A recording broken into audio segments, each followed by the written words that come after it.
দাদুকে জব্দ করে ঋত্বিকের সাথেই রুক্মিণীর বিয়ের ব্যবস্থা করছে পারুল। সম্পূর্ণ জানতে হলে দেখতে থাকো। গল্পে শুরুতেই দেখা যায় ঋত্বিক যে সান্যাল বাড়ির ছেলে, বিশেষ করে চন্দ্রাবতী সান্যালের বড় নাতি, সেটা জানার পরেই রীতিমতো দাদু ক্ষেপে উঠেছে। আর সাথে তো রয়েছে রায়ান। কিছুতেই তারা চায় না ঋত্বিকের সাথে রুক্মিণীর বিয়েটা দিতে। এরপরই পারুল বলে, আচ্ছা তোমরা এটা ভুলে যাচ্ছ কি করে যে ঋত্বিক বাবু না থাকলে আমাদের দিদি কিন্তু বাঁচত না। ঋত্বিক বাবু নিজের জীবনের পরোয়া না করেই আমাদের দিদিকে বাঁচিয়েছিল। আচ্ছা রায়ান, তুই তো চোখের সামনে সবটা দেখেছিস, তারপরেও কেন এই কথাগুলো বলছিস বলতো? রায়ান তখন বলে, দেখ আমি যা বলেছি তা একদম ঠিক কথাই বলেছি, ভুল কিছু তো বলিনি। যেটা হয়েছে সেটা ঠিক হয়নি। উনি কেন নিজের পরিচয় গোপন করে আমার দিদির সাথে সম্পর্ক তৈরি করেছে সেই কথাটাও আমার জানাটা খুব জরুরি।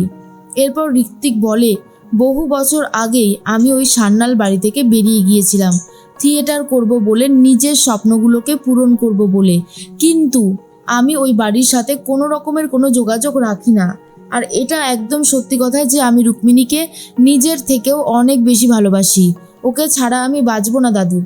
এই বিয়েটা দিয়ে দিন, তাহলে আমি আরও ভালো থাকবো, সুখে থাকবো। কিন্তু আশুতোষবাবু বলে, অসম্ভব, এই বিয়ে হবে না, এই বিয়ে হতে পারে না। শোনার পরেই ঋত্বিক বলে, কেন হতে পারে না? আমার বংশ পরিচয়ই কি সব কিছু?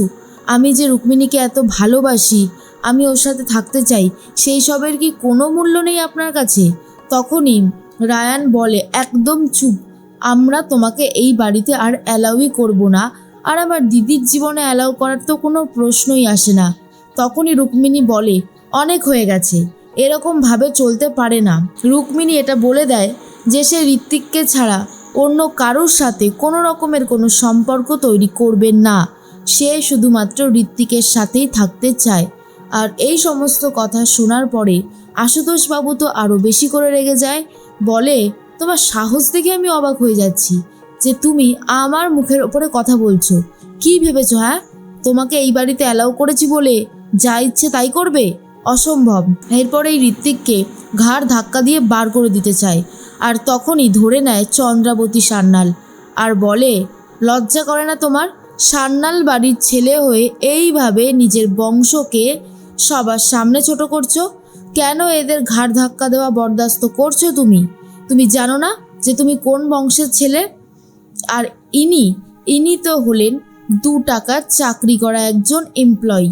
আর এইভাবে দাদুকে অপমান করলে আশুতোষবাবু তখন তেলে বেগুনে জ্বলে ওঠে আর বলে, আরে বাবা, আপনি কোম্পানি খুলেছেন, আপনার জুয়েলারি আমাদের কাছে কোনোভাবেই টিকবে না। আমরা আপনাদের থেকে অনেক এগিয়ে আছি, আর সেই জন্যই তো আপনারা আমাদের সাথে শত্রুতা করছেন। কোনো লাভ নেই, সিংহ সিংহই থাকে। চন্দ্রাবতী সান্যাল বলে, আরে থামুন তো, বড় একটা দোকান খুলে কি ভেবেছেন অনেক বড় লোক হয়ে গেছেন? আমাদের সাথে আপনি কখনোই পেরে উঠবেন না, সেই কথাটা স্বীকার করতে শিখুন। এর মধ্যেই পারুল বলে, আচ্ছা এখানে ক্ষমতার প্রশ্ন আসছে কেন? দুজন মানুষকে ভালোবাসে আর তারা একসাথে থাকতে চায়, সেখানে ক্ষমতা কেন আসছে? তখন চন্দ্রাবতী সান্যাল বলে, চলো তুমি, তোমার বাড়ি গিয়ে ব্যবস্থা করব। এরপর ঋত্বিক বলে, অসম্ভব, আমি রুক্মিণীকে ছেড়ে কোনোভাবেই এখান থেকে যাব না, কারণ আমি রুক্মিণীকে ভালোবাসি, ওকে আমি বিয়ে করতে চাই। চন্দ্রাবতী বলে, তোমার বিয়ে করার ভূত আমি মাথা থেকে নামিয়ে দেব। যেতে বলেছি যখন তুমি এখান থেকে যাবে, কোনোভাবেই আমরা তোমাকে এখানে রেখে যাব না। এরপর রুক্মিণীও কিছুতেই থাকতে চায় না বাড়িতে, ঋত্বিকের সাথে ঘর থেকে বেরিয়ে যেতে চায়, কিন্তু দুজনকে টেনে হিচড়ে তাদের পরিবারের লোকজনেরা আলাদা করে দিচ্ছে, যা দেখার পর পারুল কি করবে নিজেই বুঝে উঠতে পারে না। পারুল তখন বলে, আপনারা দয়া করে শান্ত হন, এরকমভাবে কোনো কিছুর সলিউশন হয় না। কিন্তু দাদু তখন বলে, পারুল দিদি, আমি চাই না তুই এই বিয়েতে নাক গলাস, কারণ আমার মনে হয় এই বাড়ির মেয়েদের বিয়ে নিয়ে যে সিদ্ধান্ত হবার কথা সেটা শুধুমাত্র আমার সিদ্ধান্তই থাকবে, অন্য কারোর নয়। এরপর রুক্মিণী বলে, তোমরা কি ভেবেছো যা ইচ্ছে তাই করবে? দাদু, আমি কিন্তু ঋত্বিক বাবুকে ছাড়া অন্য কাউকে বিয়ে করব না, আর সেটা আমি তোমাকে এখনই জানিয়ে দিচ্ছি। রায়ান তখন বলে, দিদি তুই এসব নিয়ে শুধু শুধু ভাবছিস। আরে ওই ঋত্বিককে গুলি মারতো, আমি তোর জন্য ভালো ভালো সম্বন্ধ এনে দেবো। আরে অনেক তো এখন ডেটিং অ্যাপ আছে না, আমি এক কাজ করি, সেখানে একটা তোর অ্যাকাউন্ট খুলে দিই। এরপরেই পারুল বলে, তুই ভালোবাসার মর্ম কি বুঝবি? তুই যে রুকু দিদিকে এই সমস্ত কথাগুলো বলছিস, এর কি কোনো যুক্তি আছে? শোন, রুকু দিদি না ঋত্বিক বাবুকে ভালোবাসে। আমি মানছি ঋত্বিক বাবু সান্যাল বাড়ির ছেলে, কিন্তু ঋত্বিক বাবু তো ভালো মানুষও। তাহলে তাকে তোমরা কেন এইভাবে ইগনোর করছো আমি বুঝতে পারছি না। আশুতোষ বাবু বলে, তোকে বললাম না পারুল দিদি যে তুই এসবের মাঝখানে আসবি না, তোর কি কথাটা কানে যায় না?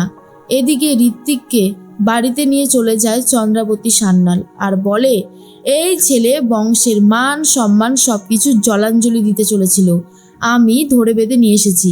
কোনোভাবেই ও রুক্মিণীকে বিয়ে করতে পারে না। ওই বাড়ির কারোর সাথে কোনো সম্পর্ক রাখা চলবে না। ঋত্বিক বারবার করেই বলে, কেন চলবে না? আমি কোনোভাবেই অন্য কোনো মেয়েকে বিয়ে করব না। এরপর চন্দ্রাবতী তার ছেলেকে ইন্দ্রকে ইনস্ট্রাকশন দেয়, ডায়মন্ড জুয়েলারি যাদের সাথে সম্পর্ক তৈরি হবার কথা ছিল তাদের সাথেই সম্পর্ক তৈরি হবে। তার মেয়ের সাথে আমি এই ঋত্বিকের বিয়ে দেব। কিন্তু ঋত্বিক কোনোভাবেই বিয়ে করতে চায় না। তাই এবার ঠিক করেছি ইমোশনালি ব্ল্যাকমেল করবে চন্দ্রাবতী সান্যাল। সেই জন্য নিজের বন্দুকটা নিয়ে সে নিজের মাথাতে ধরে আর বলে, তুমি যদি এই বিয়েতে রাজি না হও তাহলে আমি রীতিমতো নিজেকে শেষ করে দেব। আর এটা দেখার পরেই ঋত্বিকের মা বলে, রাজি হয়ে যা বাবা, আর কোনো অপশান নেই তোর কাছে। কিন্তু ঋত্বিক বারবার করেই একটা কথা বলে, এই বিয়ে করা তার পক্ষে সম্ভব নয়, কারণ সে মন প্রাণ দিয়ে শুধু একজনকেই ভালোবাসে, আর তার নাম হলো রুক্মিণী। এদিকে রুক্মিণীর বিয়ে অন্য কোথাও ঠিক করছিল দাদু, কিন্তু পারুল বলে, দাদু আমি এই প্রথমবার আপনার সিদ্ধান্তকে কিছুতেই মেনে নিতে পারছি না। এই বিয়ে হবে না, আমি রুকু দিদির বিয়ে হতে দেব না। রায়ান তখন বলে, কেন দিবি না? এই বিয়েটা হতে পারে না। কারণ জানিস কেন? কারণ এই ঋত্বিক বাবু ওই আমাদের প্রতিদ্বন্দ্বী, তাই আমি কোনোভাবেই চাইবো না এই বিয়েটা হোক। এরপর পারুল বলে, ঠিক আছে তাহলে এক কাজ কর না, একটা ভোট হয়ে যাক, কে কার দলে রয়েছে, তাহলেই তো সমস্ত কিছু ক্লিয়ার হয়ে যাবে, তাই নয় কি? আর এসব শোনার পরেই দাদু বুঝতে পারে ব্যাপারটা ঠিক কোন দিকে এগোচ্ছে।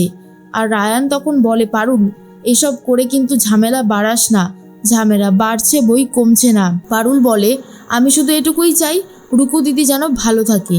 এরপর রুক্মিণী খুবই ভেঙে পড়েছে, কিন্তু পারুল আশ্বাস দেয় যে ঋত্বিক বাবুর সাথেই তার বিয়েটা হবে।